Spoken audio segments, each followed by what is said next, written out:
Just after 7:30 this morning, a car ploughed into a security barrier just outside Parliament here, injuring several people. The driver of the car was arrested on suspicion of terror offences. He's being questioned at a South London police station. The car was driving along the main road which runs parallel to the Houses of Parliament at the start of the morning rush hour when it swerved into the barrier, knocking over pedestrians and cyclists. A journalist was at the scene as the driver was arrested. Officers surrounded the vehicle, a silver Ford Fiesta, before the man, who appears to be in his late 20s, was arrested. No one else was in the car. The vehicle had driven over a pedestrian crossing before crashing. Here's Jane Dodge. It's the second major incident outside Westminster in less than 2 years. Police say they're treating it as a suspected terrorist attack. Armed police officers jumped over security barriers to arrest a man in a silver car. Those barriers stopped him from getting closer to the Houses of Parliament, but several cyclists were knocked down before the car stopped.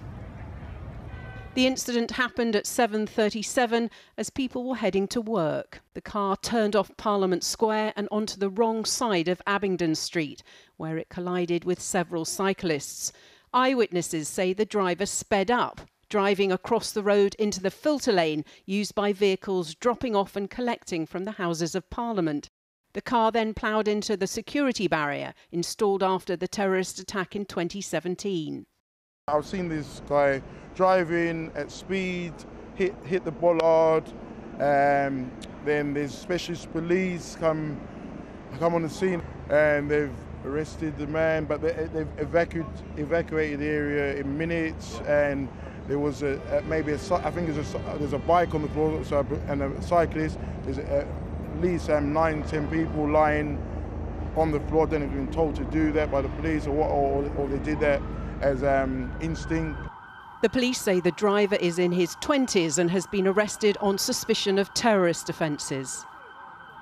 2 cyclists were treated at the scene. They've been taken to hospital, but their injuries are not thought to be life-threatening. In a tweet, the Prime Minister said, "My thoughts are with those injured in the incident, and my thanks to the emergency services for their immediate and courageous response."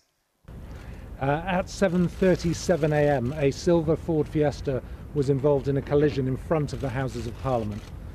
That vehicle collided with cyclists and pedestrians before hitting a barrier and coming to a stop. 2 people have been taken to hospital. 1 man has already been discharged, and 1 woman remains in hospital being treated for serious but thankfully non-life-threatening injuries. Whoa. Come on, this way, please. The government's Emergency Cobra Committee is meeting this afternoon to discuss the incident. Meanwhile, Westminster Tube Station is still closed and streets surrounding Parliament remain cordoned off. Jane Dodge with that report. Well, I'm joined here now by Jason Williams, who's an eyewitness to events this morning. Jason, thanks for coming on the programme. That's fine, yeah. Where were you and what did you see? Yeah, I was just coming over Westminster Bridge this morning, and then I've come near. I've gone past Houses of Parliament, and I've seen someone driving, a man in a car, driving a dark vehicle. I'm not sure what make the car was, but he was driving what I thought was quite fast towards Houses of Parliament, and he swerved into the bollards, and basically police have been on the scene in minutes. Did you think it was some sort of incident when you saw that? Yeah, I did. I was quite. No. I thought it was an incident. I thought it was something that was maybe planned. Just because, because of what's been going on this year, last year, etc. Yeah. And because of the location as well. And the location, yeah. This has happened before, actually, recently, as we all know, yes. So, and the police, you said, were here immediately, or? Yeah, within minutes, definitely within about 10 minutes, yes. Yeah. Were you frightened? I wasn't really frightened because, like I said, it wasn't coming towards me, and I'm not easily frightened. I'm a Christian, and I only fear God. Yeah. Right. Yeah. But did you run away? No. I stayed put, but I didn't film it.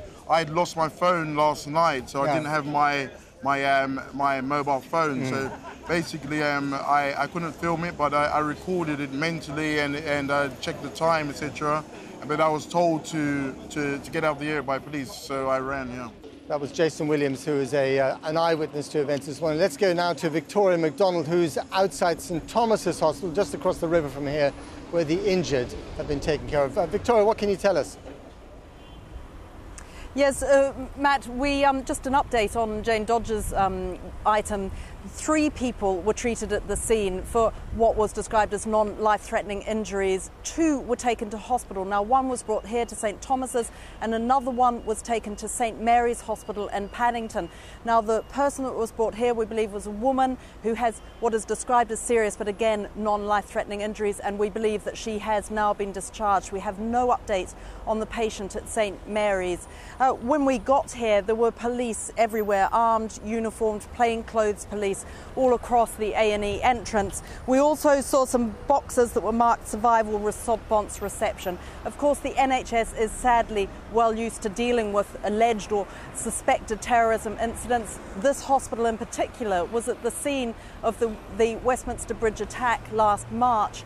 All NHS hospitals are on constant alert now for anything that might see a sudden surge in seriously injured patients.